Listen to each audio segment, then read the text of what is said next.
아버지 한상구의 장례식이 열리는 경기도. 평택의 작은 병원 장례식장은 흐린 날씨만큼이나 무거운 분위기를 품고 있었어요. 조문객들이 띄엄띄엄 들어오고 나가며 어머니 정미영에게 고개를 숙여 인사하고 향내와 국화 냄새가 섞여 공기를 눌렀습니다. 셋째 딸 지연은 빈소 한쪽에서 조문객 명단을 정리하며 침착한 표정을 지으려 했지만 손끝이 가볍게 떨렸어요. 멀리서 휠체어를 밀며 들어오는 노인 두 사람과 동네 주민 몇 명이 아버지의 생전 이야기를 나누었지만 그들의 목소리에서는 형식적인 애도만 들릴 뿐 진심이 느껴지지 않았습니다. 지연은 형제들의 도착을 기다렸지만 막내 도윤만 일찍 도착해 조용히 상복을 정리하고 있었어요. 언니, 형 아직도 안 왔어? 도윤이 낮은 목소리로 물었어요. 응, 연락은 했는데 답이 없어. 지연이 짧게 대답했어요. 도윤은 빈소 반대편에서 묵묵히 향을 피우는 어머니를 바라보았습니다. 어머니는 슬픔을 드러내지 않고 손님을 맞으며 예의를 지키는데 집중하고 있었어요. 하지만 가끔 손수건으로 눈가를 누르는 모습에서 지친 마음이 드러났습니다. 시간이 흐를수록 사람들 사이에 작은 수군거림이 퍼지기 시작했어요. 그들은 아버지의 사망 경위를 의심하듯 이야기했습니다. 평소 건강했는데 갑자기 쓰러졌다더라. 혼자 계시다 돌아가셨다지? 그래도 사고가 있었던 거 아니야? 그때 장례식장 유리문이 힘있게 열리며 중년 남자가 들어왔어요. 검은 정장은 비싼 옷을 흉내냈지만 몸에 맞지 않았고 눈 밑에는 밤새 술을 마신 듯한 흔적이 남아 있었죠. 지연의 시선이 그에게 멈췄습니다. 드디어 큰형 한민석이 도착한 것입니다. 민석은 빈소를 둘러보며 길게 한숨을 쉬더니 가방을 내려놓고 말했다는 듯한 표정으로 방금 들어온 사람들을 훑었어요. 그 순간 빈소 안의 공기는 알 수 없는 긴장으로 바뀌었습니다. 이제 시작이군. 도윤은 속으로 그렇게 생각했습니다. 민석이 도착한 뒤 빈소의 공기는 한층 무거워졌습니다. 그는 조문도 하기 전에 상주석으로 다가와 자리를 차지했습니다. 지연은 미묘하게 굳은 표정으로 그 모습을 바라보았고 도윤은 눈치를 보며 향을 더 피웠습니다. 조문객 몇 명이 눈치를 보며 물러났고 장례식장은 갑작스런 긴장감에 잠겼습니다. 민석은 잠시 주변을 훑어본 뒤 묘하게 여유로운 태도를 보였습니다. 상주석 뒤쪽에서 일하던 장례 지도사가 분위기를 감지하고 조용히 뒤로 빠졌습니다.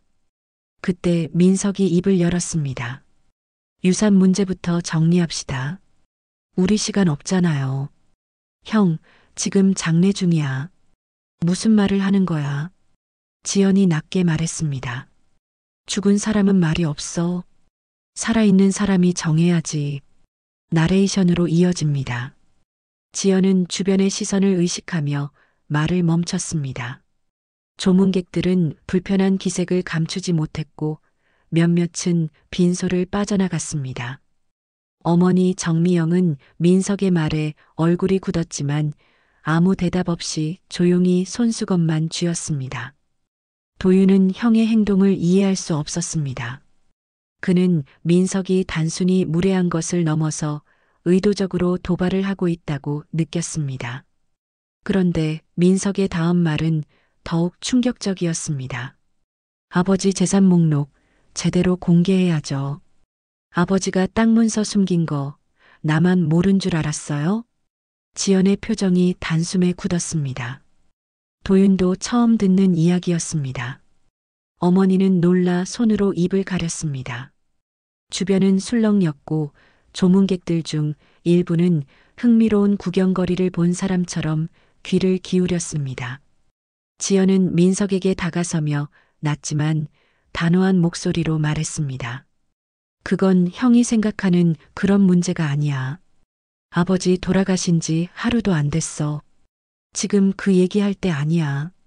아니야, 바로 지금 해야 해. 그래야 숨기는 사람이 안 나오지. 민석의 시선은 노골적으로 지연을 겨냥하고 있었습니다. 마치 이미 범인을 알고 있다는 듯한 태도였습니다. 도윤은 그 눈빛에서 불길한 확신을 느꼈습니다. 이 장례식은 단순한 이별의 자리가 아니라 오래 묻혀있던 무언가가 끌려 나오는 시작이라는 것을 모두가 느끼기 시작했습니다. 장례식 이틀째, 오전 조문이 한산해질 즈음 빈소 앞에 낯선 남자가 나타났습니다. 검은 잠바 차림에 무표정한 얼굴, 어디서 본 듯하지만 쉽게 떠오르지 않는 인상이었습니다. 그는 조문객 명단에 이름을 적지도 않고 바로 상주 쪽으로 다가왔습니다. 지연은 그를 경계하며 다가갔고 도윤도 뒤에서 조심스럽게 지켜보았습니다. 남자는 향을 올린 뒤 잠시 영정 앞에 머물렀습니다. 표정을 읽을 수 없는 침묵이 이어졌습니다. 그러다 그는 돌아서며 민석을 곧바로 향해 걸어갔습니다. 박태수라고 합니다. 고인과 아주 가까웠던 사람입니다. 아버지 친구라고요? 도윤이 물었습니다. 친구 이상이었죠. 죽기 전까지도 연락을 주고받았으니까요. 민석은 의미심장한 눈빛으로 박태수를 바라보았습니다. 그는 느릿한 걸음으로 자리로 돌아가 앉으며 빈소를 둘러보았습니다. 행동 하나하나가 목적을 가진 사람처럼 보였고 그의 존재는 장례식장의 긴장을 또 한 번 흔들었습니다. 지연은 그가 누구인지 기억해 보려 했지만 과거 아버지와 함께 있던 장면은 떠오르지 않았습니다. 그러나 어머니 정미영의 얼굴이 순간 굳어지는 것을 보며 이 남자가 결코 단순한 조문객은 아니라는 확신이 들었습니다. 혹시 유산 이야기 하시는 거 들었습니다. 박태수가 조용히 말을 이었습니다. 아버지가 뭘 숨겼는지 알고 있습니까? 민석이 눈을 좁혔습니다. 숨긴 게 아니죠. 지키려 했던 겁니다. 박태수는 더 말을 아끼며 뒷짐을 졌습니다. 그의 등장으로 빈소 안에는 새로운 긴장감이 형성되었습니다. 조문객들이 하나둘 시선을 돌렸고 민석은 그의 말에 속내를 감추지 못했습니다. 박태수는 아버지의 죽음과 관련해 무언가를 알고 있다는 듯 행동했습니다. 그는 지연과 도윤에게도 시선을 나누며 한마디를 던졌습니다. 고인은 돌아가시기 전 당신 가족 중 누군가를 두려워했습니다. 순간 공기가 멈춘 듯 조용해졌습니다. 지연은 숨을 삼키며 박태수를 바라보았습니다. 도윤은 의자에서 몸을 일으켰고 민석은 주먹을 움켜쥔 채 차가운 웃음을 지었습니다. 그 한마디는 장례식장을 감싸고 있던 모든 의심과 의문을 폭발 직전까지 끌어올렸습니다. 이 장례식이 단순한 유산 싸움이 아니라 숨겨진 진실과 누군가의 죄를 드러내는 시작일지도 모른다는 사실이 서서히 드러나고 있었습니다. 장례식 셋째 날 오후 가족들은 잠시 빈소를 비우고 고인의 집을 정리하러 갔습니다. 평택 외곽의 허름한 단독주택은 먼지가 쌓여 있었고 오래된 가구에는 손때가 남아 있었습니다. 지연은 서랍장을 정리하던 중 얇은 나무함을 발견했습니다. 나무함은 잠겨 있었고 열쇠 구멍이 있었지만 열쇠는 보이지 않았습니다. 민석은 그 상자를 보자마자 다가왔고 눈빛이 날카롭게 변했습니다. 도윤은 무언가 불길한 예감을 느끼며 주위를 살폈습니다. 한참 뒤 방 안에 있던 낡은 책장에서 얇은 봉투 하나가 떨어졌습니다. 봉투에 이름이 있어. 아버지 필적인 것 같아. 도윤이 말했습니다. 열어봐. 민석이 재촉했습니다. 잠깐만, 이런 건 어머니와 함께 보는 게 맞아요. 지연이 막았습니다. 봉투를 열자 작은 열쇠 하나와 잘린 종이 조각 2장이 나왔습니다. 종이에는 숫자와 주소가 일부 적혀 있었지만 문장이 온전히 이어지지는 않았습니다. 민석은 열쇠를 집어들고 나무함에 맞춰보려 했습니다. 그러나 열쇠는 나무함에 들어가지 않았습니다. 지연은 열쇠에 붙은 작은 쇠표를 보고 그것이 금고 열쇠라는 사실을 깨달았습니다. 금고가 있다는 말에 민석의 표정은 확연히 바뀌었고 집안 곳곳을 뒤지기 시작했습니다. 이 주소 창고 번호 같은데요. 도윤이 종이 조각을 맞춰보며 말했습니다. 역 근처 사설 창고야. 아버지가 예전에 빌린 적 있어. 지연이 기억을 떠올렸습니다. 그럼 지금 당장 가보자. 민석은 단호하게 말했습니다. 하지만 그 순간 집 밖에서 인기척이 들렸습니다. 창문 너머로 누군가가 집을 지켜보고 있는 모습이 보였습니다. 도윤이 문을 열고 나갔지만 이미 사람의 모습은 사라지고 담장 뒤만 흔들리고 있었습니다. 지연은 누군가 이 집을 미행하고 있다는 사실을 느꼈습니다. 박태수의 말처럼 아버지가 무언가를 지키려 했다는 말은 사실일지도 모른다는 생각이 들었습니다. 이제 유산 문제는 단순한 다툼이 아니라 숨겨진 금고와 알 수 없는 추적자가 얽힌 더 큰 진실로 향하고 있었습니다. 지연과 민석, 도윤은 평택역 인근의 오래된 사설 창고에 도착했습니다. 녹슨 철제 문 앞에서 관리자에게 서류 확인을 받고 안쪽으로 들어가자 벽면을 따라 줄지은 번호표 사이에 아버지 이름으로 등록된 작은 공간이 있었습니다. 금속 냄새와 먼지 냄새가 섞인 어두운 창고에는 오래된 짐들이 그대로 쌓여 있었습니다. 번호가 새겨진 락커 앞에 멈춰선 민석은 금고 열쇠를 꺼내 들었습니다. 손이 약간 떨렸지만 그는 침착한 표정을 유지하려 했습니다. 지연은 주위를 살피며 뒤를 경계했고 도윤은 묵묵히 그 순간을 지켜보고 있었습니다. 금고가 열리는 소리가 좁은 창고 안에서 낮게 울렸습니다. 열렸어. 민석이 말했다. 조심해서 봐요. 지연이 덧붙였습니다. 안에 뭐가 있는지 확인부터 하자. 도윤이 침착하게 말했다. 금고 안에는 돈도 문서도 보이지 않았습니다. 대신 두툼한 서류 봉투와 고무줄로 묶인 작은 사진 뭉치, 그리고 낡은 수첩 하나가 들어 있었습니다. 민석은 실망한 기색을 감추지 못했습니다. 하지만 지연은 봉투를 열어본 순간 표정이 굳었습니다. 봉투 안에서 나온 것은 협박 편지 묶음이었습니다. 편지에는 모두 아버지를 향한 위협적인 문장이 적혀 있었고 보낸 사람의 이름은 적혀 있지 않았습니다. 몇몇 편지에는 이렇게 쓰여 있었습니다. 진실을 밝히면 당신 가족은 끝난다. 지금이라도 넘겨라. 그렇지 않으면 후회할 것이다. 이게 뭐야, 누가 아버지를 협박한 거지? 도윤이 낮게 중얼거렸습니다.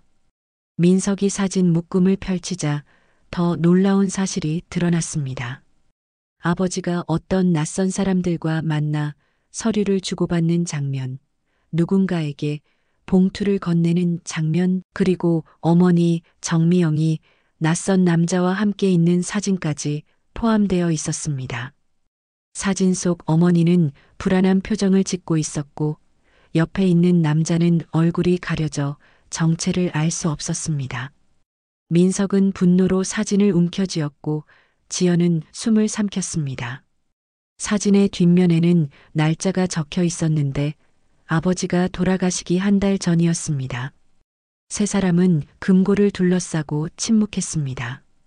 그때 창고 밖에서 발걸음 소리가 들렸습니다. 누군가 그들을 미행해 따라온 것입니다. 가족은 본능적으로 느꼈습니다. 이 금고는 단지 시작일 뿐이며 지금 손에 쥔 협박 편지와 사진은 숨겨진 진실로 향하는 문이라는 것을. 창고에서 돌아온 세 사람은 서둘러 빈소로 복귀했습니다. 금고에서 발견한 편지와 사진은 지연이 자신의 가방 깊숙이 넣어 숨겼습니다. 장례식장은 이미 저녁 조문 시간이 지나 한산해져 있었고 어머니 정미영은 상주실에서 잠시 눈을 붙이고 있었습니다. 민석은 빈소문을 닫고 가족들만 모인 채 금고에서 가져온 것들을 테이블 위에 펼쳤습니다. 도윤은 혹시 CCTV가 있는지 확인하며 주변을 조심스레 살폈습니다. 모두가 협박 편지의 내용과 사진들을 확인했지만 어떤 사건과 연관된 것인지 명확하지 않았습니다. 분위기는 숨막힐 만큼 무거워졌습니다. 그때 빈소 바깥 복도에서 인기척이 들려왔습니다. 누군가 복도에 있어요. 지연이 낮게 말했습니다. 따라온 놈이 있는 것 같다. 민석이 이를 악물었습니다. 잠깐 함부로 움직이지 말자. 도윤이 막았습니다. 불빛이 꺼진 복도는 정적에 잠겨 있었고 자동 판매기의 작은 불빛만 흔들리듯 반짝였습니다. 지연은 조심스럽게 상주실 문을 살짝 열어 복도를 내다보았습니다.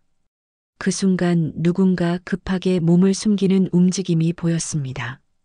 도윤은 즉시 휴대폰을 꺼내 녹음을 시작했고 민석은 문 옆에 서서 기습할 기회를 노렸습니다. 복도 끝에서 검은 후드 점퍼를 쓴 남자가 모습을 드러냈습니다. 그는 고개를 숙이고 있었고 얼굴은 어둠에 가려 보이지 않았습니다. 그 남자는 빈소 앞에 다가오더니 신속하게 문 앞으로 손을 뻗었습니다. 저놈이다. 민석이 달려나가자 남자는 재빨리 반대편으로 도망쳤습니다. 잡아. 민석이 소리쳤습니다.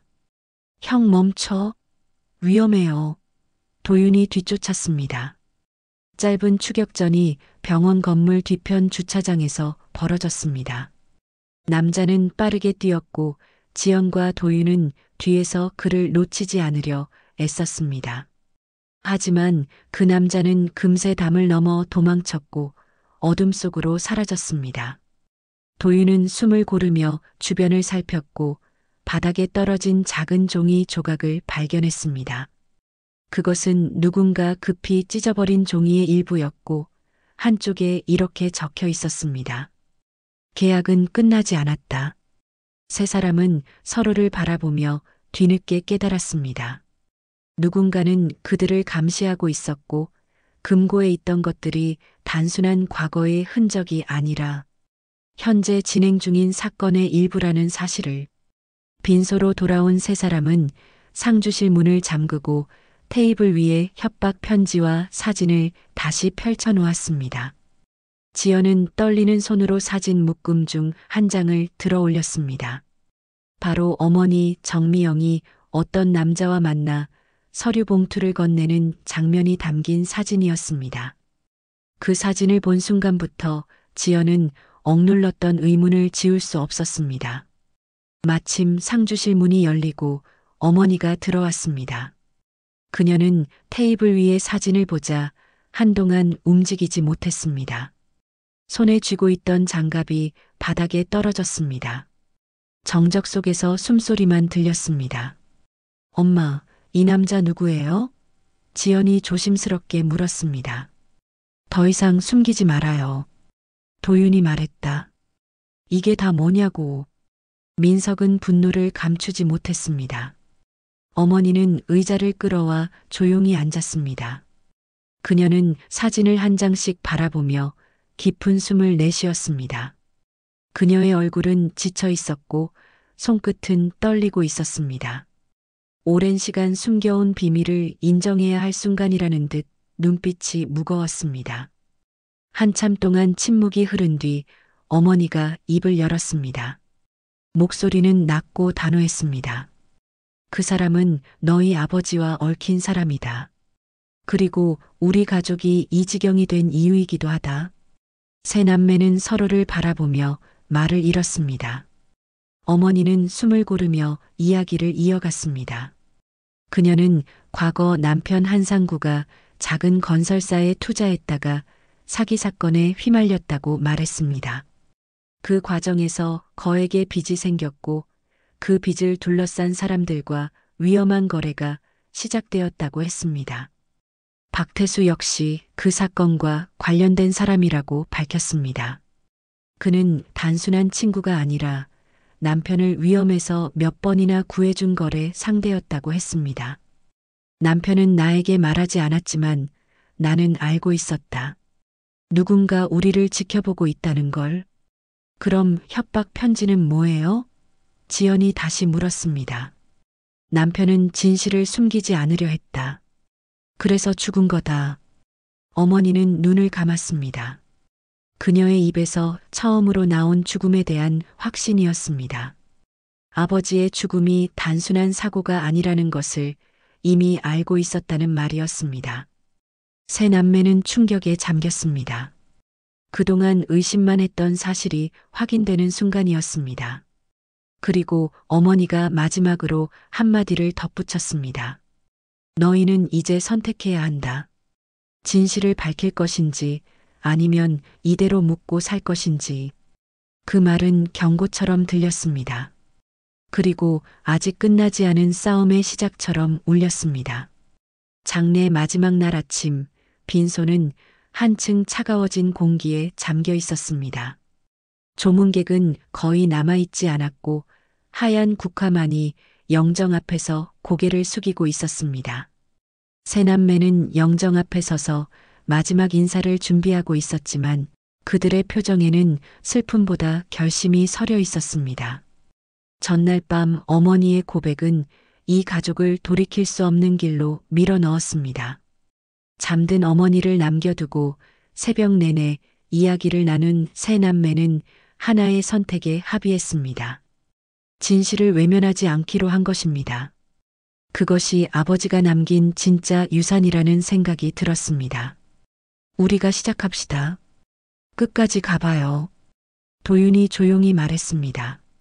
그래, 지금 물러서면 평생 도망만 치게 될 거야. 지연이 고개를 끄덕였습니다. 진실이 뭐든 상관없어. 숨기는 건 이제 끝이다. 민석이 말을 이었습니다. 세 사람은 테이블 위에 협박 편지와 사진, 그리고 수첩을 펼쳐놓고 정리했습니다. 이 자료들은 분명 누군가에게 쫓기는 이유가 될 것입니다. 하지만 이들이 침묵한다면 상황은 더 나빠질 수 있다고 느꼈습니다. 수첩을 넘기던 도윤이 한 페이지에서 손을 멈추었습니다. 낯선 이름과 함께 날짜, 장소, 금액이 적힌 기록이 반복되어 있었습니다. 지연이 내용을 살피다 놀란 표정을 지었습니다. 그 수첩에는 평택 인근뿐 아니라 서울과 인천, 포항의 기업 이름과 사람들이 적혀 있었습니다. 이 사건은 단순한 개인 문제가 아니라 더 큰 연결고리를 가진 사건일 가능성이 있었습니다. 그때 누군가 장례식장 문 앞에 서 있는 것이 보였습니다. 검은 외투를 입은 박태수였습니다. 그는 조용히 안으로 들어왔고 세 남매 앞에 서서 한동안 아무 말도 하지 않았습니다. 그의 표정은 처음과 달리 어두운 책임감을 띠고 있었습니다. 그는 테이블 위의 자료를 보고 천천히 고개를 끄덕였습니다. 그리고 낮은 목소리로 말을 꺼냈습니다. 드디어 시작할 준비가 됐군요. 하지만 경고하겠습니다. 이 길은 되돌릴 수 없습니다. 세 남매는 서로를 바라보며 고개를 끄덕였습니다. 두려움은 있었지만 이제 멈출 수는 없었습니다. 빈소문이 닫히는 소리가 울렸습니다. 마치 장례식이 끝이 아니라 새로운 싸움의 시작을 알리는 신호처럼 울렸습니다. 그리고 창문 틈으로 찬바람이 스며들며 흩어진 국화잎을 흔들었습니다. 장례는 끝났지만 진실을 향한 추적은 이제 막 시작되고 있었습니다.